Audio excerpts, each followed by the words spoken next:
What's going on, everybody? Welcome to another episode of the Chop Sports Daily, coming to you live from the Flipping Made Easy studio right here in Matawan, New Jersey. It is Sturch, it is Gooch, the return of Wrestling Rob behind the glass.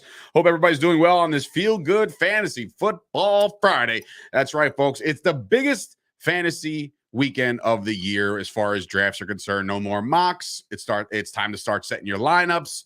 My dad's already talking trades. Like our lineups are set because our draft happened a little earlier. Yeah. But it is time. I mean, this is when a lot of people do their drafts on the Sunday of Labor Day or the Monday on Labor Day. We're doing ours, a bunch of ours on Tuesday. I have 7 drafts this weekend. You are out of your mind. It bleeds into Tuesday a little bit. And it's funny because people ask me, I had Dags hit me up yesterday. He's like, "What time is the fantasy draft on Tuesday?" I was like, "Well, when you run 17 leagues like Chris is trying to do, I don't know. Go check the app. We're doing it via Sleeper app. So check out the that. best is when I have the league filled for like 6 or 7 days. The draft is set and it's like known that it's set, because a lot of times I do a soft draft set, and then we ran into that problem on the live show last week. Yes, we did yesterday. But yeah, I'll do a soft live set. Now I'll put the message out. Everything is set, concrete, in stone. And then like 8 days later, one person's like, "Hey, can we move it to Tuesday?" And it's like, dude, I have 36 people lined up in this league. No, I can't. I could find a replacement for you. I swear to God, there was one time I host the same draft at my dad's house every year for the last 17 years. And only one time a guy on draft day like texted me like 2 hours before the draft and was like, "Yo, I got tickets to this concert. I can't make it." I said, whoa. Yeah, First of all, immediate, you're not running it on ESPN. Immediate right? Goodbye of friendship. What? You don't run it on ESPN? No. Because if you ran that draft on ESPN, you wouldn't be able to draft that day at all. Once the draft is set. Oh, I know. I do the live draft at my house, my dad's. So it's like the stickers and stuff, which I think is a lost form. I hate online drafts. I love when you got to walk up, announce it, flex your muscle. Like, No. I'm going to just teach you guys a little trick. Do both.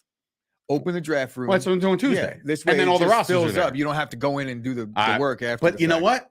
I like that. Oh, that's terrible. I sit there and I look at my draft board with my dad. I'm like, "Dad, roll them off. Who's got the best team? Blah, blah, blah." We had this like little family time. Yeah, it's like a little mini conversation. All right. Well, when you run 19 leagues, I was about to rip you apart for that, but then Rob is like family. I was like, Rob, killing me over here. That's my man, Rob. But when you have 7, like you said, when you have 7 leagues, you don't want to do it every single time. I'm the commissioner in 5 of my 7 leagues. Yeah, see, you're a crazy person. Anyway, if you want to support this crazy concept of a show, you can do so by heading on over to patreon.com/Chop Sports. That's the way to support it. There's a $3, $5, $10 increments. There's various ways of giveaways of what we do for the 3 and the 5. It's general support. It's like, attaboy, go get them, guys. But if you're in that as a Dynasty member or even any member, right? You're not even like segregating to one thing. If you are we might eventually get to that you should. point. I think if you're, I definitely think you should. If you're a Patreon member, you're entered every week into whatever you guys do as far as either Instagram lives, YouTubes, like whatever the break buds are doing that day or that week, you're automatically entered into winning some really cool stuff. So, I mean, you're giving everything okay? Yeah, I was thinking about what Hawaii Mike was saying, but all right. Well, good morning to the chat, by the way. Bailey, our sound engineer, Nick, Sports Car Collective, which I heard has a lot of free time on his hands now. Hey, there you go, buddy. Joe's in the house, and so is Hawaii, Florida Mike. Everybody's watching. Good morning to all you guys as well. So before we get into the meat and potatoes of this entire thing, which is obviously we're going to start tiering out some of these guys, or at least Gooch is going to give his rankings, and you can determine which tiers they're in. I'll probably chime in and tell you which tiers they're in. I might tier some guys, but I feel like you guys should have fucking. He's basically calling everybody lazy. This is my last minute draft prep. Oh yeah, buddy. By the way, so one day, are we here for my rundown? We are here for your rundown. Have at it. All right. So yesterday we had some good college football that popped off. If you needed your appetizer, you got it. Yeah. So just to start things, Penn State with a nice thrilling comeback victory with like 50 seconds to go. Clifford threw a TD pass. Not as time expired, but game-winning touchdown on the road at Purdue. That's a tough place to play. They've been slaying the Giants. Top 10 wins at home last year. In football, general question: what would you determine is the cutoff for game-winning touchdown? Meaning, if somebody throws a touchdown with like 7 minutes to go, is that the game-winning touchdown if nothing else has happened? Yes, if you're trailing in the fourth quarter and you score a touchdown to take the lead, that's the game winner.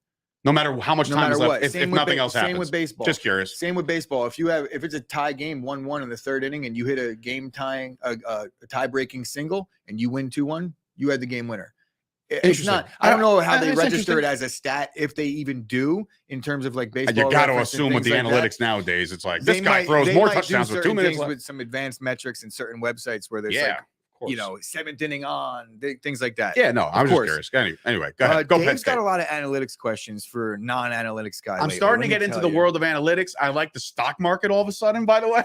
So that's a thing. I'm all in on all stuff. So more college football scores. Wake Forest dominates VMI 44-10. Not sure even who the fuck VMI is, but they got smoked Cadets. yesterday. Give some respect. Oklahoma State versus Central Michigan, 58-44. Hope you guys took the over in that one. Yeah, that was a And Pitt took out West Virginia in the battle of the backyard brawl. The backyard Very brawl WWE early. themed. It's the backyard brawl early, and I feel like a bunch of brothers and brothers played against their brothers, and they're all from the same family, and they're all from the same second very well family. be. Well, they but- used to play each other and haven't played in 11 years. First time in 11 years that they played each other was yesterday opening. Oh, weekend. really? I Oh, thought is this that was what a it- thing that was going down every year my whole life? Well, yeah. Nah, Why the it hell they used call it to. the backyard Oh, brawl? Because they college used to football. play all the time. Oh, Keith I Ernst. start watching Keith that. Ernst was the one that texted me. He goes, "I'm the backyard brawl." By the way, how many times are the announcers going to say this over and over again? I was like, I don't know. Yeah, I don't know. I didn't watch, but no, there is big games this weekend that I am going to watch. I haven't been. Dave, you said you're going to make it a point that you have need to. to watch college football this Yeah, weekend. let's do it. Look, there's two great ones: Notre Dame, Oklahoma, Notre Dame, Ohio State. There's two top 5 teams playing out of the gate. Can't miss that. Week 1. I mean, it's probably a little too early for Notre Dame to be ruined because they're going to get smacked in this one. New coach though. Yeah, new coach, Wait, same result. They got a big game week 1, man. Yeah, and And in honestly, college football, you can't lose. You're not allowed to you're lose. running the risk. if you lose, you're done. running the risk of Your they season. can, but if Notre Dame doesn't go undefeated, the lack of a conference championship really will hurt them. 100%. What the hell is Without a doubt. holding? What's the holdup with Notre Dame to join a conference? Because Like, why just- would they? It's the money they're on. They get an They have exclusive their own TV deal. exclusive TV deal. NBC. They don't need a So they are the conference. Dallas Cowboys Yeah, of college pretty football, much. basically. Yeah, though. That's Yeah. Good real. for them. Like Go the Rudy. like the Braves too, always on TBS. I don't buy the Same thing. fact that you guys said that Rudy was offsides. He was lined up perfectly, got a really good jump on the ball, and then boom, Horrible movie, by the way. you are I out agree. of your and skull. I like Notre Dame. Are you I kidding? agree. You're So- over there saying bad movie too? It is a bad movie. Another good one yet. Tomorrow, Oregon versus Georgia. Go Ducks. Might be seeing both these teams in the college football playoff. I don't think Oregon will withstand based on what Kyle was saying the other day. This is not my opinion. That's Kyle's. So I don't think Oregon has a chance to really do much damage in terms of the national title this year. And it's probably going to be over for them week 1 as well. So Notre Dame and Oregon, it was a great season. Maybe next year, guys. Maybe next year.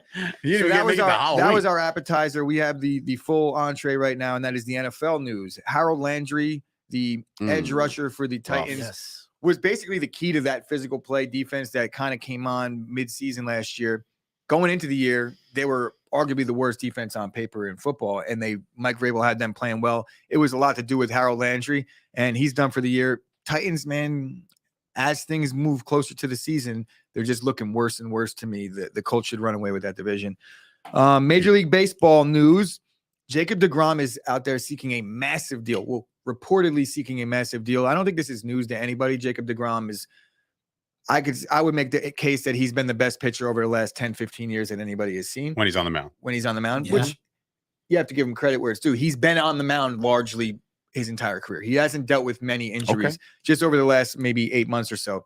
But he's pitching well in his return, and I think deGrom is going to get it. You know the amount? You know the dollar amount he's seeking? $50 million per. Yep. You could take your pick on how long he wants to sign for, but 5 years. So we give him a $250 deal.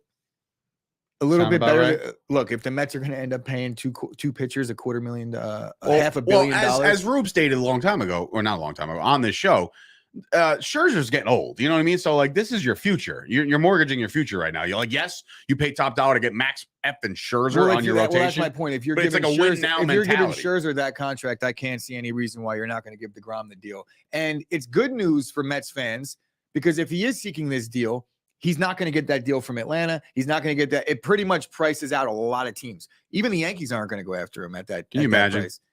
No, Could you imagine? I could imagine If they It's lost just out not- on it's- Judge. It's not going to happen. I don't think deGrom will go to the Yankees, and I don't think Judge will go to the Mets. I think that's off the table for both. Okay. The Mets are fun to watch right Oh now. yeah, Dude, they're we like talked talking about it yesterday. Like Oh, the way they so robbed good. that home run, big games, making They won big again plays. yesterday. And Edwin Diaz now is throwing 103 miles an hour. yesterday, bro. When I tell you, I watched that game fuck happened right there? right out of here. I went and saw my dad, and of course he's home watching the game. I didn't even know the Mets were playing in the afternoon, so I got there for the 7th inning, and I'm watching the Mets and whatever. First of all, horrible fielding by the Dodgers to let up one of the runs, and then overall, and that was like Mookie Betts too. Like he was just defensively like just inept. It happened. But anyway, so I'm watching this game. And they bring in, this is a Buck Showalter move, apparently, according to sources, and that source being my dad telling me that he does it a lot. Buck Showalter brings in Edwin Diaz in the 8th inning if the heart of the lineup's coming up. Then he does that strategically. Like if it's 4, 5, 6 coming up in the 8th, and he has Diaz in the pen, he'll bring Diaz in the pen in the 8th, and then have Ottavino close it out, which they did yesterday. However, we saw a little, like, you know, more like Rocky IV moment. Like he's not a machine, he's a man. Like walked, hit a batter, run, like in the 8th, got out of it because that's when he was like, you know what, the fucking hell with this shit, and he burned him with 103. And I was like, God, dude, the whole place went absolutely ballistic. It's a fun time to be a Mets fan. Dave's now a Mets fan. I think it's weird. You see how many times have I worn my Yankees hat in the last couple of weeks? The tide is turning. You were the Yankee fan that everyone hates. Then no. You better put your Yankee hat on tomorrow. Okay. On Saturday, it'll be show. fine. Saturday, I'll walk around with my. All right, so enough about about the Mets. They're probably going to win the World Series this year. That's great. But Spencer Strider set a Braves franchise record with 16 strikeouts yesterday. And anytime you're setting a Braves pitching record with the pitchers that they've had over the course of the last 2 decades, that's something. That's saying something. The Glavins, the Maddoxes, yeah. So 16 Ks yesterday, Braves record. The Braves are going to be there. I'm very excited about the National League playoffs this year. Braves, Mets, Cardinals, Dodgers. Let's see who could fucking. It's gonna be fun. Let's see who could beat the Yankees in 4 games in the World Series. No, the Yankees ain't making the World Series. Hey, whoa, relax over there. I don't feel good about it at all. I don't either. But still calm down. All right, so NBA, Donovan Mitchell was traded, and it wasn't to the New York Knicks. The Cleveland Cavaliers got a nice little roster put together now, and gave away a lot. And Utah is like looking like the Celtics looked at their draft capital. They have like 13 picks in the first round over the next 3 years. Danny Ainge is doing the same thing with the Jazz that he did with the Celtics. So you got to tip your cap there. But what does this mean for the Knicks? What does this mean for the Cavs? Honestly, I feel like these 2 teams are jockeying for position in the Eastern Conference, and they were kind of like very similar on the come up. You have some good young talent, and the Cavs are the ones that pulled the trigger on the trade. I feel like the Knicks probably dodged a bullet on their rebuild. I mean, but the Cavs are going to be better next year. What's being reported is that the deal was in place in July, and I don't know how much I buy into this, but the deal was in place. RJ, Obi, and Mitchell Robinson, and like a bunch of first-round picks, and they said no. I think it was 5 first-round picks. They said no, and so to me, they took a lesser deal. Me too. No, I got to see the finances of it, and I that's guess, true too. Yeah, of course, that's always plays a part, but like, I think they took the lesser deal here. I mean, I don't know. Maybe Mitch was also not but banging on the table to say I want out. Why they didn't take the lesser deal? Because by far the best player in the entire 2 packages combined, if you look at what the Knicks were offering and what Cleveland was offering, Colin Sexton was by far the best piece. Agree. So that, I think, maybe is why they took less draft capital. And they got him in a sign and trade, 4 years, $72 million as a part of that trade. So they were talking like, oh, Sexton might be on the move anyway after this deal. Utah retained him at a 4-year extension. So worked out for them. They got a nice, young, budding, talented player in Colin Sexton. I think he's really good. And see where it goes from here. I'm not disappointed in the Knicks. I know a lot of Knicks fans were saying, I can't believe they fumbled this situation. I can't believe we didn't add Mitchell Robinson. But like, first I'm talking analytics. Now I'm talking supporting Kyle Kerms here, because as far as the Knicks fan base is concerned, I'm starting to believe that what the Knicks have right now, the core and the little nucleus that they've built, in the addition of homeboy this year, who they had, Mavericks. Brunson. With the addition of Brunson, I think they have a nice little 8th seed, 9th seed team. You know what I'm saying? Like, and then if you let them develop another year, then you might have a 6th seed team. Like, without losing all of these guys that they're trying to develop. Listen, RJ Barrett was the first Knicks draft pick since Charlie effing Ward to receive an extension, a new deal after being drafted. Are you kidding? That was 1999, I think, or 98. Like, that's insane to me. So maybe the Knicks are onto something, and maybe I'm finally starting to say, the hell with these big diva superstars. I don't want him. Give me that young team. Let's rock. Let's go. For me, I'm not looking to make any moves at all. I don't care if it takes 3 years, 4 years until it's the guy. Like Donovan Mitchell's not making the Knicks anything better than a 5 seed. I don't give a shit what. He's not playing defense. That's what I'm saying. So it's like, why even make the move? You're giving up potential to lose out on a guy that becomes available down the line because you don't have any draft capital. Look, you're going to be a decent team anyway. You have a young team. The fans are almost behind this version of the young team. There's no reason to put a divide amongst the fan base. Bring in a guy that would be your best player, arguably, at least your best scorer, but not playing defense for that coach. I don't think it's going to work out. Rube's in the house, and he said Mitchell's not even a superstar. I agree. I think he's a star player, but he has done nothing to prove that he's a superstar in this league. I think the Knicks might have won this. The word superstar gets thrown around rather loosely, specifically in the NBA. Yeah, I'm with it. And at first, like I said, old me, 4 weeks ago, 6 weeks ago, me, I would have been banging on the desk and be like, I can't believe they couldn't get this guy. How do you let this guy walk out of New York? He loves the Knicks. Make it happen. And now I'm just like, you know what? I'm good. Miss me with that shit. I want to touch on a couple of these comments now before we move on to the reads. So what the fuck is up with how Gooch says Oregon? Oregon? How should I say Oregon? Oregon. Is that how you say it? That's how I say it. Oregon. That's how I say it. Oregon. The Oregon Trail. Oregon. That's how I refer to the Oregon Trail, not the Oregon Trail. Did I say it wrong the first time? I don't know. You know how many times you know the people that say like crayon? Like instead of crayon, I want to punch you right dead in the mouth. Or bagel. You ever bagel? Oh God, I'm like, bagel. dude, No. what? I have Are more like what are we talking about here? How people enunciate words is rather annoying, but my most annoying pet peeve is when people say, I could care less. It means you care a little bit. I could care less. I mean, I can care what's less. What's the correct? It's I could not care any less than I care, which is not at all. I couldn't care less. Okay, so if I could care less is wrong. It means that you care a little. There you go. Grammar lessons here on the Chop Sports Daily. We deliver it all. In fact, we deliver some great sponsors, including the Michael Fusco Insurance Agency. Be sure to check him out. Michael Fusco, the FuscoInsuranceAgency.com.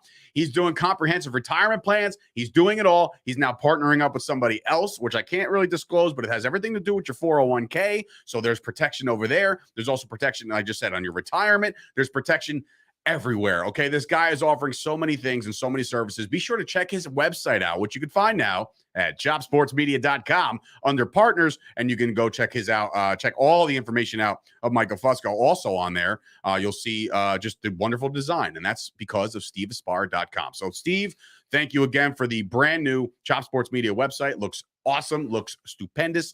I love it. And of course, our friends over at Dat Chat, which again, I have to talk to Glenn today, actually. My boy Glenn over at Dat Chat. I'm going to text him today and ask him a bunch of questions because I got questions. I got questions about what Dat Chat is about to just explode with because they're doing blockchain, NFTs, social media, the metaverse or whatever that is. Like there's just so much shit that this guy is involved in that I need to know. So check out Dat Chat right now. And of course, before you head into a big weekend full of drafts, you're going to be sitting down a lot. You might be actually consuming some sweat, some alcoholic beverages. You might stink a little bit. I don't know about you, but I'm not consuming any sweat. That won't stink. I will be consuming some beer and some weed. I will have a clean-shaven ball sack. There you go. All along the way. Draft weekend, fear not. There is not going to be any hairy grundle in this. The good thing you're going to be around all of these men. This banana hammock down here. Dave likes how I do the graphic as I'm talking about it. But if you head on over to manscaped.com, use the promo code SHOPSPORTS, you get 20% off a clean shaven pair of balls. You could even hit your little taint action, a little booty hole. So manscaped.com, promo code SHOPSPORTS. And with all that savings, Rob, you could bring up the trusty survivor pool graphic because look, it's getting close. We're less than a week out from NFL football season. But this time next week, we're talking about a game that happened. There is a post on the Facebook group. We're going to post a link to that again on our Instagram and things like that. Get the link out there. And it's look, there was over $65,000 in cash prizes last year. They're looking to raise that to over $75K this year. It's a $100 entry fee. It's a very reputable, one of the most reputable pools that I've been a part of. Biggest pool in Central Jersey. I feel like there's no reason why you shouldn't get in this. Any interest, reach out to me personally, and we'll sort out the payment and all that good stuff. But these are my good buddies, and it's a lot of fun to get into this thing. Runyourpool.com. The link is all up there, so check it out. Shout out to everybody who gets bounced in week one. no matter what. Oh, like we didn't. Oh, wait, what? We didn't. Did we put the graphic up? Yeah, no, he had it up for I a don't while. know. Yeah, I'm just brain dead right now. yeah, okay, that's fine. Thank you, Rob. Sorry, buddy. So anyway, we hope everybody's having a good Friday out there as we get into the meat and potatoes of this episode. Listen, we did our mock draft yesterday. Chris won by a landslide as far as the results. You know what the crazy part is? And I told him this after. Like, you were telling Ashley right then on the spot, yo, So go vote, Dave a vote. go vote for Dave on the chat. And the next things that came out of Ashley's comments were how good Chris looked and how he should show off his yellow shorts. And I'm like, just vote for me. Like, it's not hard. And I didn't get one. Still Not waiting one. on that Still vote. waiting on that vote to see if my draft was good. But everybody hated the fact that I took Najee Harris 2 and then Zeke in the second. And then, like, but it was He reached a little later bit, but it's second. all right. Later all right. second. That's cool. Dynasty draft now. Thanks, guys. Well, no, we won't do that because apparently we were pissing off the Mensels of the world. Mark Menzel came in yesterday like, it's no value. Get rid of this shit. We got to do a normal draft, blah, blah, blah. So anyway, so let's tier out and rank out some players because look, this is it. This is the final weekend for you to tier out your players. If you're not tiering out your players, you're doing it wrong, according to Gooch. Yeah. You're doing it wrong. So 100%. basically, it's very simple. Who's your tier 1 guys? Who's your tier 2 guys? I would say, when do you get to the rest? After 4? After 3? No, I Like mean, there's 1, 2, 3, and the rest. When there's guys that are, there's a big gap, and then the rest of the guys don't play. Like, it's basically I tier the starters out, guys that will be drafted in fantasy, and then I'll identify some guys that I think are free agents, and they'll be the rest. I won't list everybody. There's Jack, a lot. I'm clearing this up, Jack. Anybody who gives you any kind of crap about drafting Zeke at all, you're going to be able to laugh directly in their mouths at the end of the season because Zeke is going to be a top 3 rusher in the league. It's a little highly questionable way to laugh at somebody is to laugh in their mouth. Open wide. I got these for you. Yes. That is good. Right in their face. Just this close. So yeah, what we're going to do here, Dave, sure. I'm just going to kind of go through the positions, and instead of doing the tiers, I'm going to give a little quick synopsis on what I think of the player and whether I think he's a little going too high, right, just about where he should go, or too low. And I don't want to I'll do tiers. I'll mention it here or there when I see a tier ending. What Gooch is trying to tell you is that he doesn't want to give away too much of his own draft strategy, considering he has 7 drafts over the weekend. I've given away every last bit of all my fantasy information. You have. So you're welcome to everybody. Everybody's drafting Dameon Pierce in the 5th or around the 5th or 6th because of Gooch. I believe I'm in at least one league with every single viewer that we have. At least one. So we'll see. And Scoop, if you want to do a Survivor, jump his bones. Bobby Earp says, jump his bones. Throwback. Scoop, if you want to do a dynasty mock draft, just me and you after, hit me up, buddy. I'll send you a link. All right. So anywho, let's start with the QBs. Those guys throwing the football. It is a passing league after all. These guys are very, very valuable to me at least. But after you get up to the Paris 3, it's like, let's just wait. Like, what do you got? I think you could have Josh Allen and Pat Mahomes in tier 1, which I think that's a consensus thing. We don't have to talk in depth about these guys. They do it every year. Pause. I feel like no Justin Herbert in tier 1. No. Really? No. Huh. Interesting. He's not done it long enough. And really, how long has Josh Allen done it? 3 years. Josh Allen, same as Sam Darnold. Josh Allen's. Did you just compare Sam Darnold? No, Josh Allen. Josh Allen is a clear-cut MVP favorite going into this season. So I'm not putting. I would sprinkle a little money on Justin Herbert. Justin Herbert threw a decent amount of picks last year. Josh Allen brings that 800 or 700 rush yards that he brought to the table last year. Okay. Justin Herbert has weapons around him. I need to see a little bit more. There could be a regression. You don't know out of a Justin Herbert specifically, not that team. Okay. I wonder how his stock is. Probably doing well. Probably. Like, all right. So we have Allen, we have Mahomes. I think that's 1 and 2 consensus. Nobody's really. How early are you taking them? If you have the opportunity and they cross your path, I'm not taking either guy because I'm not taking a quarterback. God damn it! Answer for the masses. So it's like you're not, but like, what is the earliest I consider where this guy a quarterback? If it's Josh Allen, is at the 2-3 turn. That's where I'm not taking Josh Allen 15th. I'm not taking Josh Allen. I'm taking him like 23rd. So late second, early third, and then Mahomes on the 3-4 turn. That's it. And you'll get really good value there, but understand you're going to miss out on a fucking a wide out or a running back, and you will be looking to fill that hole all year long.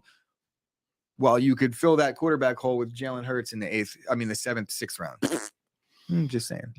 All right, so now when we're talking about tier 2, it becomes you're saying Herbert right away. Like, how do you just say Herbert over Burrow or even Kyler? I put almost Kyler Murray, Herbert, and Burrow into the same tier 2. I know you might catch some flack for that one. Why? Because Kyler Murray isn't that very good. I mean, I'm talking about fantasy football here, and Kyler Murray has put up numbers in fantasy.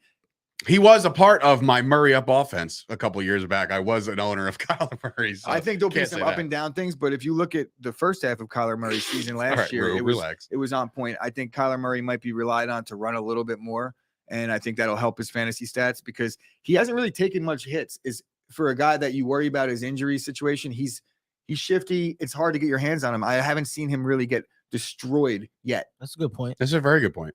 So largely you've been able to stay healthy to this point. So for tier a small 2, guy. Kyler Murray. Tier 2. And then I got Jalen Hurts almost.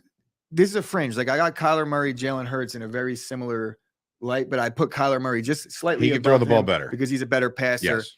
But Jalen Hurts does have the weapons now, and he's probably going to be relied on a little more to run the football. So Kyler and Jalen Hurts, I think that's fringe. I'm not really. If I see both of those guys sitting there, I'm good with either one, and I mean that. Like no matter which one I get, I'm good with it. Okay. I also really, really am hard pressed to not put Trey Lance in that tier in terms of the way I feel like the fantasy value is going to turn out at season's end. I think Trey Lance has potential to crack the top 5 this year. I think Trey Lance has potential to put himself in the MVP conversation this year, almost like a Lamar Jackson did. If we're talking about dark horses, what? Yeah, bro. Like the situation he's stepping into with a playoff caliber team, weapons, right? Brandon Ayuk going into year 3 without that doghouse. Sure. He didn't have to get out of the doghouse. Sure. They have Kittle fully healthy. They have Debo, obviously. Good coaching staff. Running game's pretty good. Shanahan has made an MVP at quarterback already with Matt Ryan in the past. So there is all of the parts there, and the odds are there. So if I'm looking at one guy, I've said this since the gate. If Trey Lance is the one guy I think outside the top 10, which I think he's almost in everyone's top 10 now, that is a chance to finish in the top 5 or even higher. You could even see Trey Lance finish number 1 player overall in fantasy this year. Just saying. That much hype on this guy. That much hype on this is why I say that much hype on a guy that the 49ers made sure Jimmy G is sticking around. The 49ers did not make sure of anything. They did. They did that. The 49ers did everything in their power to make sure Jimmy G wasn't there. They couldn't get proper compensation for him. So if they didn't want him there, they would have cut him. And it would have been a nasty cap hit. If they would have cut him, they would have been spending more money than they have him they would have lost the backup and spent more money on the cap hit. Just think you hear that, right? Yes, I heard that. And I just think I'm just on record saying that there's something to that. I'm a Trey Lance guy. I think Trey Lance should have the keys to the Niners, should be the starting quarterback, should be the future of the team. It just, I don't know, kind of rubs me the wrong way. The fact that Jimmy G is now like this, he's just like. So Hawaii Mike, I'm confused by now I understand where you're going with this. He's being sarcastic. I would imagine regression for Herbert, ... Trey Lance MVP. Now, what exactly are we doing up here, right? I could sit here and say chalk, right? But I think Trey Lance has a shot at MVP. And I do think that because of all the hype with Herbert, that only thing that can happen is a regression. I don't think he's going to get much better, right? Like, look at the picks last year. He threw the ball around a little bit. I'm just saying it's not guaranteed. Coaches figure things out. There's no guarantee that Herbert's just going to take the next step. No guarantee. And I'm not saying I predict a regression, but. All right, just so we're clear, Rube's coming in about why would they cut. I understand that's why they didn't cut him. But now your comment here, they couldn't move him at 19. They can now move him at 6.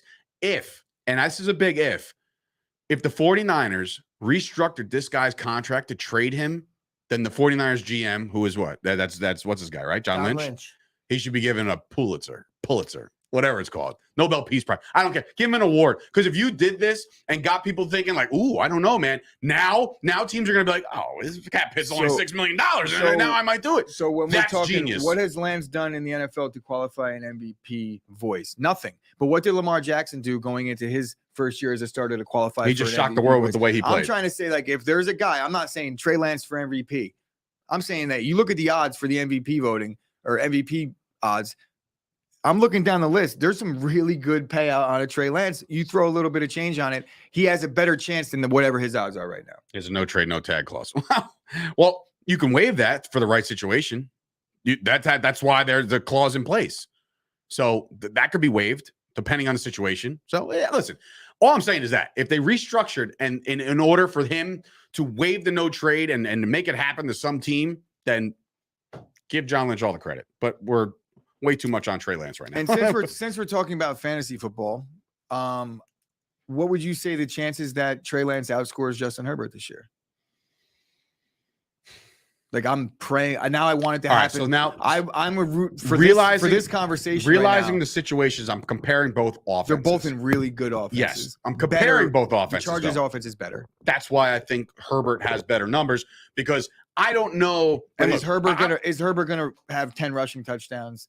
But he might have 6 more passing touchdowns. Did Herbert finish higher? Did Herbert finish higher than Jalen Hurts last year? As far as what? In fantasy points. Oh, I don't know, man. Right? I don't think he did. So what did Jalen Hurts do prior to last year to have a better season than Herbert, who was who did you ask? Who did you ask? Jalen Hurts. No, Herbert. Justin Herbert was second in the world in scoring fantasy. The world? Yes. What are you umming about? I'm looking right at it. What 2021 overall. Is it what Who league? cares? It's very, very apparent that it wasn't close. Bro, Jalen Hurts didn't even outperform Dak last year, and Dak had a down year. Then I know for a fact that you're like Jalen Hurts was the QB5 in almost every league Brother, that I was in last year. I'm looking right at it. I had Dak and was starting Jalen Hurts. Jalen Hurts finished 10th in scoring, 321 points. Behind Dak? Behind Burrow, behind Jonathan Taylor, Aaron Rodgers, Stafford. So he's 10th. That's how he finished. James Rube coming in and saying rushing is way more valuable than passing is in fantasy. Well, that's bullshit because I hate that. I hate that whole. No, in fantasy, the 4-point touchdown thing is stupid. No, forget all that. Forget all that. I'm talking about rushing yards. If you get 10 rushing yards as a quarterback, you get a point. Correct. But I'm looking directly at 2021 rankings. I just want Trey Lance to outscore fucking Justin Herbert this year so I could turn the knife in that episode in his kidney, because I'm now dealing with a kidney. That's why Rodgers wins MVP and sucks in fantasy football. I mean, Rodgers didn't suck.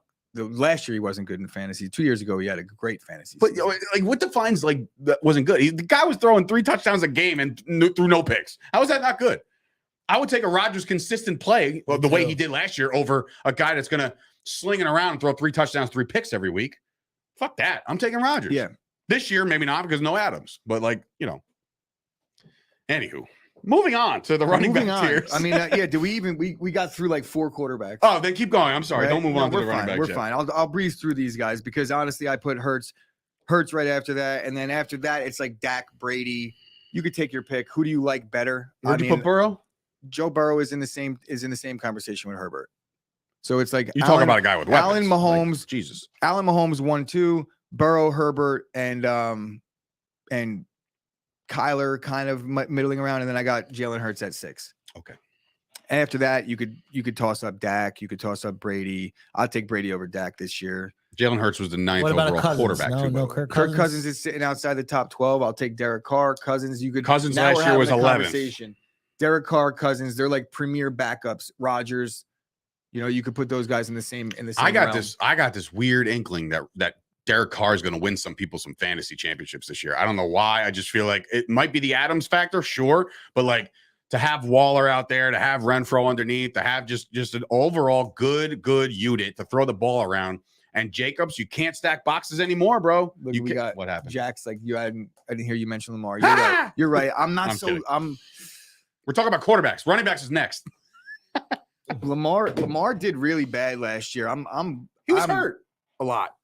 Well, he didn't do well at all, even in the games he was. Believe it or not, Lamar Jackson finished 15th and missed all those games in quarterback overall. Well, you weren't drafting him to finish 15th. You weren't even drafting him to finish 10th. You're definitely drafting Lamar to finish in the top 5. I don't know. The rushing yards, yeah, maybe, but they lost some weapons on offense. I got to see what's Bateman going to be about this year. Can he stay on the field? Yeah, I don't know. Lamar, I'm a little cold. You talked about Cousins before. He's got Jefferson, and now he trades for Jalen Reagor, which, by the way, Mike's asking, what's Reagor look like? I don't know. He looks like himself with a New Jersey on. I don't. What do you mean look like? I think what Minnesota's doing is it looks like the writing's on the wall that Thielen's done after this year, unless he takes a Dallas team-friendly deal. Love Adam because Thielen. KJ Osborne is on the come up. I don't like his hamstring, but Jalen Reagor. I think Jalen Reagor has a bad. Like he needed a fresh start because maybe not Philly being the start because of the memes and shit, but Jalen Reagor drafted to be a wide receiver 1 in the first round. That's never who he was. It's not his fault that they fucked that up, right? Now They he gets a should've took chance Justin to Jefferson. now he No, gets a chance to be yeah, in the of role course. that he probably always deserved to be in, which is the 3 or the 4 receiver, James Washington type at worst. I don't think Jalen Reagor's days in this You league better are over. Put some respect on James I think Washington's name. he'll have a nice little role with that offense. What about Stafford? Any thoughts on Stafford this year with the elbow stuff going on? Like, but he still has the greatest receiver in football right now. So to throw if you miss out on one of these top 10, 12 quarterbacks, if you don't have any of the guys that I mentioned, maybe we'll cap it at Lamar at 10. But then when we're talking about Cousins, Carr, Rodgers, if you missed out on all these guys, you're going to have to grab 2 of the next ones. So then you could stream it and make it work. But if you're going to have Cousins, there's going to be weeks that you're really up against it. Same thing with Stafford. These guys don't consistently put up fantasy points because they're passers. They don't ever run. Stafford was 5th last year. Stafford was 5th. Quarterbacks, yes. I want to know where you're looking because I'm looking at Fantasy Pros, bro. Like, you want to give them a shout out? Fantasy Pros. So stop saying it like I'm looking at. There's a billion different ways that you could score fantasy, and when I'm saying it like that, it's like Here we go. Ready? I'm not looking at the same thing that you're looking at. No. So It's the top spot is basically like standard half PPR leagues. It's all lumped into one. and So, also you're talking about points. Like when I do rankings, I do points per game basis because it's a lot more. there is a true. points per game basis here. There's an average. Yeah, Yeah, there's like- averages. So if you want, I can rank the averages. The highest ranked average, Kyler Murray was actually 4th overall in average amount of points a week. He was in front of Mahomes, Hurts, Lamar, Rodgers, Dak, all those guys. Josh Allen just kicked the shit out of everybody as far as like average and points total. But yeah. So Dave, while we're talking quarterbacks, do you know they're giving Tony Romo's number 9 to the listen. Dave was mad about it. Come when it on, was- man. When it was the guy he didn't like. I was already mad about the whole conversation before. Look, they did it last year The to pocket Jalen python. Smith, and Jalen Smith is bad at football, and that's why I was upset. And he's a defensive player. Turpin returns 2 kicks, and he takes Tony Romo's number. Am I as mad as I was last year? It seems like Romo's number is now just a number. it's Yeah. just a number now. Yes. Like there are, to me, in Dallas Cowboys history, if you're a Cowboys fan watching this, there's no more 8s, there's no more 22s, and there's no more 12s. That's it. Every other number is expendable. Even the 88's been given out how many times? Yep. 88's actually been given out more times than people even realize. It's like they're like, oh, the 88 club. It's Drew Pearson, it's Michael Irvin, it's Dez, and it's CD. Guys, they gave it to Antonio Bryant. Like that, he had 88 on for a minute. I was like, good Lord, like he stinks. But I'm not worried about the number legacy anymore, except for those 3 that I just mentioned that nobody will ever take. And anybody ever tries to take it, you know, they'll kill them off in Dallas. All right, so all these quarterbacks, guys, all we just highlighted was like as I'm talking about the guys that I think are good, and everybody seems to be there's like 13 quarterbacks that are in top 5, which is why you don't take a quarterback early, right? We're talking about Stafford. I got ranked like 12th. You're saying he finished 5th. Mhm. I don't know. I didn't see him 5th in my league, but I that's don't- irrelevant. The point that I'm making is because Stafford could be 5th, you don't pick a quarterback that early because I'm seeing Stafford go in the 14th round, 13th round. So if he's the 5th quarterback overall in the 14th round, then don't take Josh Allen in the 2nd.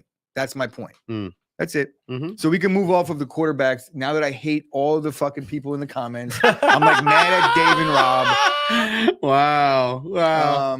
Hoo-wee. I actually Hawaiian Mike. Wait until he starts his guaranteed weekly subtle jab at Aaron Rodgers and the Packers while boosting Tom Brady and not actually having a team for himself. Yeah, Like, I hate I'm that. I'm a loose I Lions hate that. fan. Yeah, the whole loose fan stuff sucks. The Packers beat Wait, the hold on. fanhood out of here years ago. Dark Valorant came in. I'm still trying to figure out if either keep Goddard or Hawkinson or leaning towards Goddard because I'm not the biggest fan of Goff. We'll get to tight ends in a little bit. Stick with us. Like Yes, the video. yes, yes. Appreciate you. We'll definitely get to that. All right. Hopefully we could go a little bit faster on the quarterbacks. Usually Triple are the Threat easiest TV thing came to in just breeze back over. to Allen real quick. He got him in the 4th round in a 12-man. That's a solid. Yeah, That's value. look, That's good. I'm not touching a quarterback until the 4th or 5th. If I see Josh Allen in the 4th, I'm taking him. Yes. I am. It's a no right? brainer. But that's the earliest that I would do it. And for that reason means like Josh Allen is largely off my draft boards because I'm not considering him before that. Hmm. All right. Running backs. Running backs. How about Zeke? Let's talk a little bit about Ezekiel Elliott. Running backs, it gets a little more muddled. A lot of people have these guys scattered all over. It's hard to really say who do you like better, Joe Mixon or Dalvin Cook. it's literally when we're talking like this, it's like, who do you like better? That's what you're gonna have to do here. But they're the same player to me. It's just that's a Spider-Man some are gonna meme do right well there. in week Like, 11. Someone's gonna do well in week 13. It's just which guy's gonna do well when you need him. Clear cut, I think right now is Jonathan Taylor. Nobody's gonna dispute that except James Rube, who he thinks it's Christian McCaffrey. I'm starting to turn over to the McCaffrey train, man. I don't know. Have fun with that. I'm just saying it. Look, I'm living under the logic of like, he can't possibly like get hurt another year, right? If you're in a ton of leagues, if you have a shot at McCaffrey in one of them, why not? You know, That's but true. that might That's be a good point. Okay. That might be the league Decent that you hate by week 3. So for argument's sake, I will put McCaffrey in the second tier because I'm not going to sit here and sugarcoat it. So first tier is Taylor by himself. Yeah, Taylor by himself. McCaffrey is in the second tier because I'm not going to sugarcoat the situation. I'm not taking him, but everybody else likes him, and a lot of other people like him. So McCaffrey, you have to put him in the second tier. Derrick Henry, and I think Najee Harris enters the second tier this year. Like enters or goes into? Like he's not in it last like year. going into it this year? Last year, Najee Harris was one of the guys that was a league winner for a lot of people because you got him at the end of the second round in a lot of cases. Herm Edwards ended over up here. being an RB1. Yeah. There's a lot of question marks surrounding the Steelers offense this year. I don't know how the quarterback play is going to be. I know Mitch Trubisky sucks. It might be like a thing that they're able to withstand with like good defense and running the football well. But I think if Kenny Pickett gets a crack at it at a certain point, you could see the offense open up a little bit. He's a much better passer than Mitch Trubisky is. And I think as crazy as that sounds, that there'll be a better passing offense. Najee Harris will do better in that situation. He's probably going to catch the ball a lot. I love Najee this year. I have him over McCaffrey. And then I'll put Austin Eckler in that list too, because the offense that he plays for, his propensity to catch passes out of the backfield, and they're using him to run the ball more now than they have in years. For Eckler's standpoint, he falls into the McCaffrey, Willie won't he stay healthy thing. Last year, you were trying to stockpile 15 running backs in San Diego, LA, because you just never knew how many times Eckler was going to get hurt. Eckler ended up putting together a fairly he did. Trust me, he won some leagues. Year. I get it. He had a healthy season last year and almost put the injury woes to rest. Everybody's a doctor now, by the way. If you're playing 17 games in the NFL at running back, you're going to run into some injury situations. Yep. They're injury prone by trade, not by nature. It's like they have the most physically demanding position out of all the fantasy players, right? These guys are getting hit a lot. They've played football their whole life. No. But seriously, these guys are all going to miss a game or two here or there. You can't really predict it, but you will say like McCaffrey gets hurt every year. Stay away. Rubik, I'm imagining that's who you're arguing with in the comments about. No. Dr. Oh, Rube. no, Wexler. Najee with a Liz Frank injury. What's she like? What are we talking about here? No, I understand it's a sprain. That's the same injury that Chet Holmgren is missing the season with. That's because he's a basketball player. And a different variation of the injury. Najee Harris, I haven't been seeing too much negative coming out about him. If there is a serious injury, they're keeping it under wraps. James, I gotta talk to you over air. After we get off the air at some point today, I got a really good concept to run by you because now you're starting to talk about real life capital and stock up, stock down. I got a whole bunch of stuff I want to talk to you about. So after we get through those top 5 guys, at this point, it's the Dalvin Cook range. It's the Joe Mixon range. I think those guys are kind of the similar back. I put DeAndre Swift in that mix. I put Alvin Kamara in that mix a little bit, but there's a little less confidence in those two guys. So they're kind of the same. I think they're going to finish around the same if they all play. Tier 3 already? This is 3. Okay. Have you said the name? Are you done with tier 3? No. Okay, keep going. You're going to miss one, and I'm going to wonder why. But go ahead. Javonte Williams? You didn't say him yet? No. Oh, then where the hell you put him? Aaron Jones? Well, yeah, they should be. I want to put them in 2. No, they're not better than Dalvin Cook and like these guys are. I keep forgetting you only have one running back at it's one. One so running yeah, back, 3. Tier fine. 1. So 3, Taylor, I think he's consensus. Tier 3 running backs are very good. Yeah, tier 3 running backs. They're all going end of the first round, mid second round. It's not like you were talking about first, second round picks here. Still, the guy that I'm seeing sneak into the top 10 that I do not have faith in this year one bit is James Conner. His yards per carry average is like under 3.5 last year. His backup might be better right now. I think Conner, he's proven that he has value in the NFL. He's had a ton of touchdowns last year, but he's going to be touchdown dependent again. And I don't see him getting get the bulk of the carries, but outside of the touchdowns last year, he wasn't doing it. Nick, I was going to give you a shout at the end of the show about your new hockey podcast, Not Giving a Puck, that's available now on the Chop Sports Podcast Network. But that one, it just leads me to believe that we should drug test you before the next time, because you just said Saquon Barkley is better than Dalvin Cook. No. Please, for the love of God, look, you can comment all you want, but just, be careful. Tread lightly, because these guys will eat your lunch. So after we go through this third tier here, where it's like the Aaron Jones, Alvin Kamara, I honestly, I put Aaron Jones and Javonte Williams after these guys because they're going to get drafted after the 15th spot. You might see Javonte jump up a little bit, but I haven't seen Aaron Jones drafted any earlier than 15, maybe 14 in one or two of my mocks that I've done. But outside of that, we're talking about Antonio Gibson's, the David Montgomerys. I've done this tier already like 3 times. Elijah Mitchell's. At this point, I think Cam Akers in this situation has the best chance to vault into a higher tier. I think J.K. Dobbins has a really good shot at vaulting up into a higher tier in terms of, like his usage and the way he's been. Year 1, he was the most efficient back in the NFL. He was busting off like 7 yards. He had like 6 or 7 yards of carry. And he had crazy. 10 touchdowns. Crazy numbers. If J.K. Dobbins could pick up where he left off 2 years ago, it would be a nice situation for him. We're going to move off to running backs because we're running out of time, and I don't want to get too in-depth. Where we got receivers? Yes, sir. Let's go. To the receivers. How are your receivers, everybody? This is, I feel like to this, there's a couple on the tier 1 level, and I'm talking, you can disagree if you want. That's fine. Cooper Kupp and Jamar Chase and Justin Jefferson, and that's probably That's tier 1. Do you agree with this, Chris? Triple Threat TV saying Jones going to play a lot in the slot this year. That's why I think Dylan will be top 5. Aaron Jones? I think, yes, I do agree. I know for a fact Aaron Jones will be playing in the slot a lot this year. I don't think A.J. Dillon will be in the top 5 regardless, because he's going to also play a lot in traditional backfield sets. Ben Wexler, ready for this comment?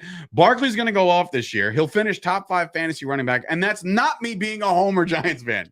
Yes, it is. So I'm here to tell you, yes, it is. So, no, that's not happening. But also, I don't think that A.J. Dillon is going to crack the top 5. I think after this season, if you look at Aaron Jones' contract, there's a possible out for Green Bay after this year where they won't really have any much of a cap hit. And I think that's when A.J. Dillon gets the reins full bore. I would buy some A.J. Dillon stock right now. Well, we'll talk about that. Right now. They're going to still use Aaron Jones a shitload down low at the goal line. Like, I know he's a smaller guy, but Aaron Jones, he's the only back in the NFL. I think him and one other guy, maybe Derrick Henry, that have 40 touchdowns over the last 3 seasons combined. So he's got a nose for the end zone. They use him. 17 of them are against Dallas. So 4 in one. Big chunk right there. No, first of all, wasn't it?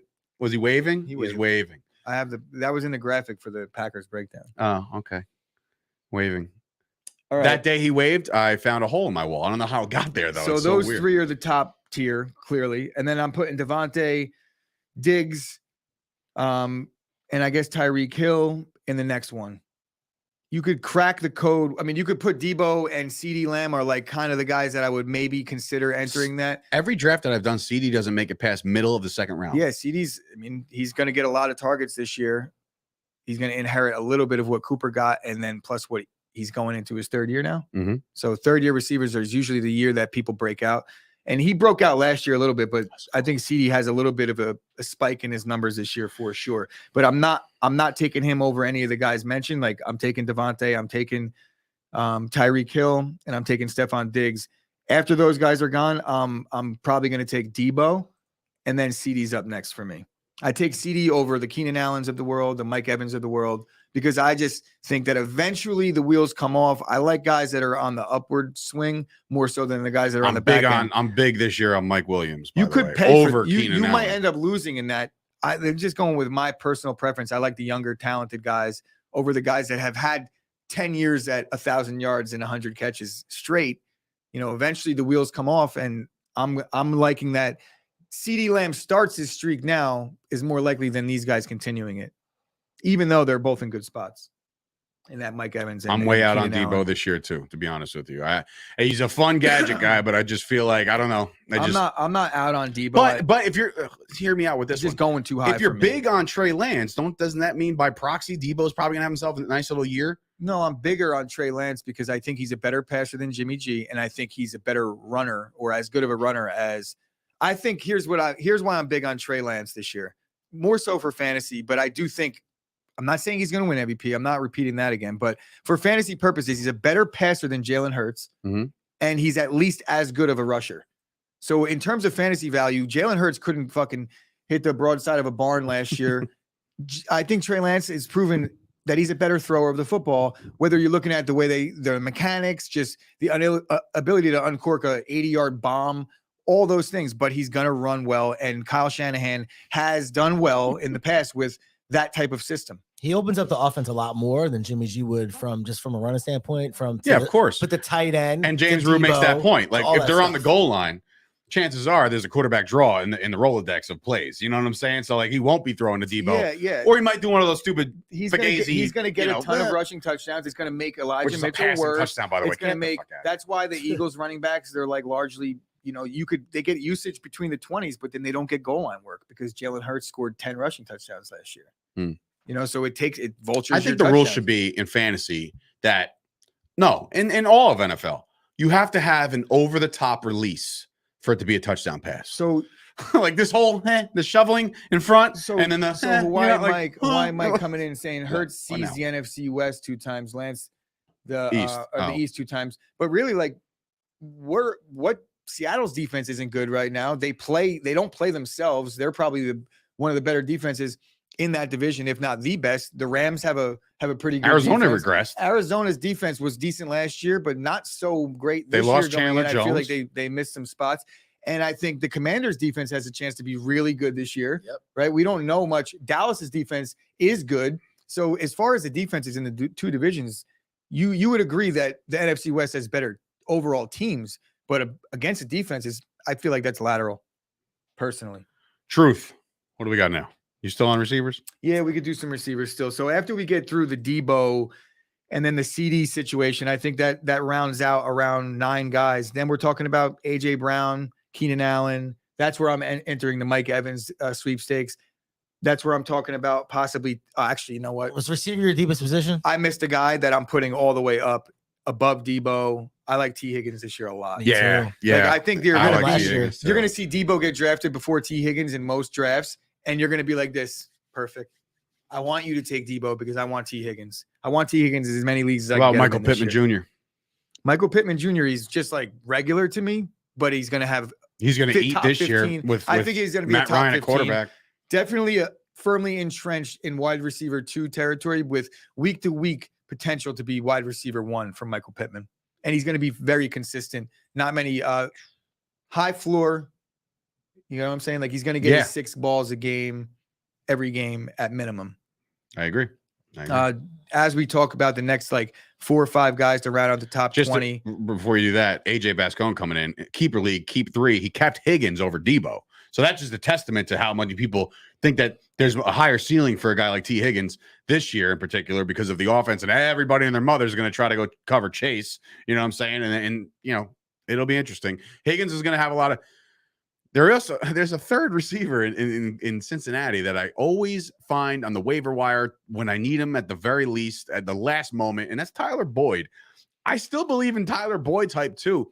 And while saying all of this, right, about the Cincinnati offense and mixing out of the backfield, Joey Burrow, man. Yeah. Joey B. Joe Cool. That guy might be in the MVP Tyler talks, Boyd bro. is a guy that he'll be on a fantasy roster in almost every league, but you might see him get dropped here or there. He's going to be inconsistent, but when you need to stream a flex guy in a bye week situation, Tyler Boyd, look no further. I would start him. I'm with Boyd, yeah. Because he will have some splash plays this year in that offense because he's going to be overlooked a lot, and he finds his ways to get open even when he was the main target. At one point he was, yeah. So, God, that team just had Tyler Boyd as their 1 at one point. No, DJ Moore. AJ Green, Terry McLaurin, DJ Moore, Deontay Johnson. That's rounding out your top 20. Okay. After that, we could have a side combo, but we have to move on to the tight ends. Tyreek Hill. He already said, he said Tyreek Hill. He was in that top 20. But tight ends, to me, again, different scenario here because it depends on the offensive scheme you're working in. And there's a guy that fell in one of my bigger drafts that I'm coveting right now because I just think he's going to eat. and that's Dawson Knox. I know he's not number one or probably not even in the top 2 tiers, but maybe second tier. To me, there's the Wallers, the Kittles, the Kelseys, who else is in the number 1 tier? See, I have 2 tiers of tight end, or 3, I guess you could. Is there anybody? Nobody stands alone, right? No. Okay, so it's not a running back situation. I think that there's Mark Andrews, Travis Kelce, and Kyle Pitts. Any one of those 3 guys this year could finish 1 overall, and I think that Kelce has probably the best chance. I know he's getting a little bit older, and I'm very high on Mark Andrews this year. And last year, Andrews had a better season, but losing Tyreek Hill and then looking at the rest of the receivers around in Kansas City, if I'm Pat Mahomes, who am I going to? You know what I mean? Like, that's the guy he has the best relationship with. Yeah. He knows the offense inside out. I think that you could see, I'm not going to say a bounce back year for Kelce because he didn't have a bad year last year, but he could regain his tight end 1. And he's a guy that could play all 3 spots, but, tight end, slot. But he's having outside. he's going to have a hard time fighting off the second and third guy. And Kyle Pitts, Mark Andrews, take your pick. Mark Andrews is going a little bit sooner than Pitts, and I think rightfully so. He had 107 catches last year, but Kyle Pitts is really, him and Drake London, they're the only guys in Atlanta that are going to catch passes this year. The other receivers now running the football, so the other receiver is now Tom Brady's guy. So they don't really have many weapons outside of those 2 guys, and they'll be down a lot in these games. So I think Kyle Pitts is a dark horse to finish tight end 1. But then when we're talking about the Wallers, the Kittles, they haven't done enough really over the last couple seasons to warrant cracking that tier. Yeah, but there is no. But the situation that some of these guys are going into this year are exponentially better, meaning, i.e., Darren Waller. When you now have to cover Devontae, Waller's going to find out he's going to be open a lot. Yeah, but they're going to be open a lot, but there's only a certain amount of targets. Like, when you look at the plays, how many plays does an NFL offense run in a season? Even a really good one like the Raiders look to be, right? There's only a certain amount of targets going around. I understand that. He's going to get a little bit less targets, but he'll probably be what more I'm saying efficient. is his matchups are going to be a lot nicer this year than last year. He's going to have an easier time getting open, but Devontae Adams is going to be open too. Comment about Kelce, though, coming in from Mike saying, does Kelce see better coverage because Tyreek Hill's not there anymore? No, because I think the tight end situation is. Yeah, you can't really mess around with that. Like, what are you going to do? Put an extra safety? You could put a second guy over the top. You could, but that's been the reason why tight ends have been so successful of late, and teams have been riding on a successful tight end. Like, you see a lot of these teams that are doing well, there's a really good tight end attached to it. It's because it's a matchup nightmare. They put these guys in there against linebackers that can't cover, safeties that are there to hit, to bring in a corner. You know, now you're outmatched physically in there. So it's like Waller's what? Triple Threat TV says Waller's in a worse situation. Are you just talking about target share? Yeah, maybe? I think that's what he's talking about. I'm just talking about in the plays that Waller does make, his coverages are going to be a lot less. They're going to be a lot fluffier. I think Waller should do well in the red zone. Yeah. But I don't think he's going to do well inside the 20s, personally, because they have Renfro. They're loaded. Martian Gang TV. How are we feeling about Schultz? Does he see more action? Absolutely. Schultz is going to eat this year. Yeah, I think Schultz. I love Schultz, bro. Yes, sir.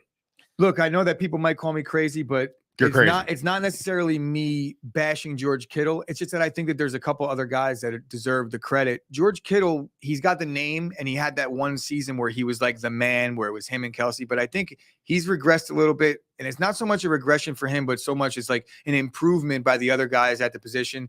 It might even have something to do with his little camp that they run the tight end university every year, which is a great thing, by the way, and sharing all the tricks of the trade. But there's a couple guys that I think are closing the gap, at least in terms of fantasy value, with a Dalton Schultz, with a Darren Waller. I put in that same. I'll tell you right now, TJ Hawkinson, and this is Dawson Knox, a deep diver on a Dalton Schultz this year because of the situation that the Cowboys have put themselves in, or as a result of a guy like Tyron Smith being out.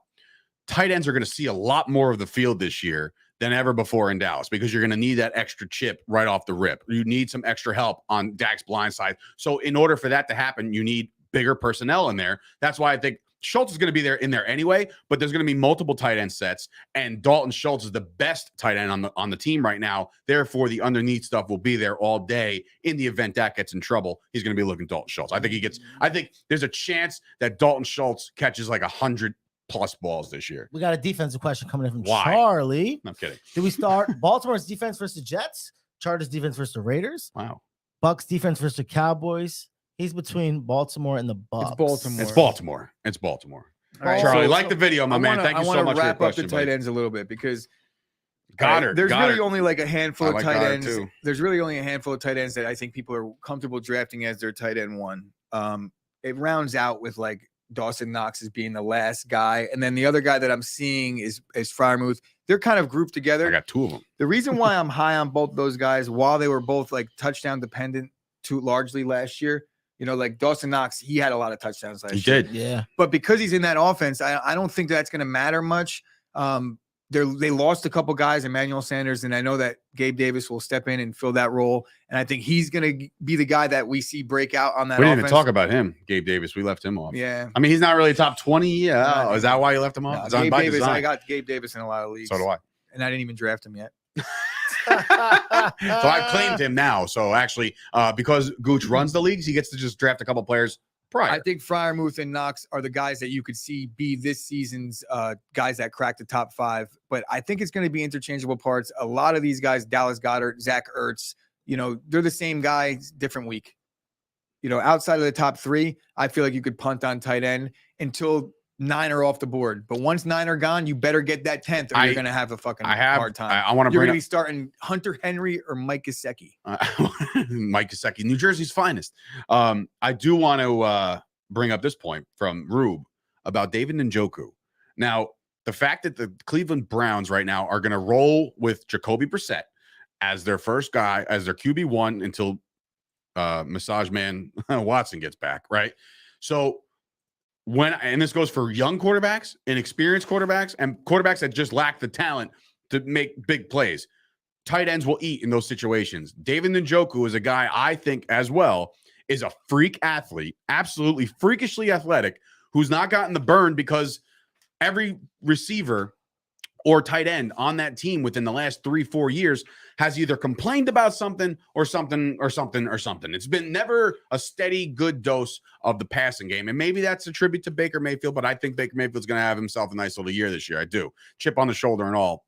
I think that's going to happen. But David Njoku is definitely a name I want to take a deeper dive look at because, again, talent is there. The numbers aren't, but I feel like he's going to be fed plenty this year. Yeah. So watch out for Njoku. Another guy that I think people are kind of overlooking Alleged this year. massage guy. They're Sorry. overlooking this year that he was almost a guy that people were earmarking as the next guy that's going to step up and be a big fantasy producer at tight end.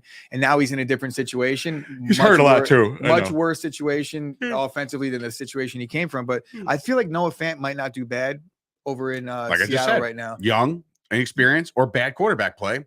Tight ends eat. Noah Fant's going to be the guy. And then the guy that we talked about the other day, actually it wasn't even on this. It was on the Mojo thing, that audition that we sent. The audition. Isaiah Likely will likely not get much playing time this year. But if Mark Andrews gets hurt, that's your handcuff, no question. Not that you're handcuffing tight ends, but Isaiah Likely, he looks like he's likely going to be a starter in this league at one point or another. Good for you. I'm proud of you, man. That was good. I don't even have any children. I know, but you had a little nieces and nephews. That you know No. And we're here at it's illegitimate children day here at Shea.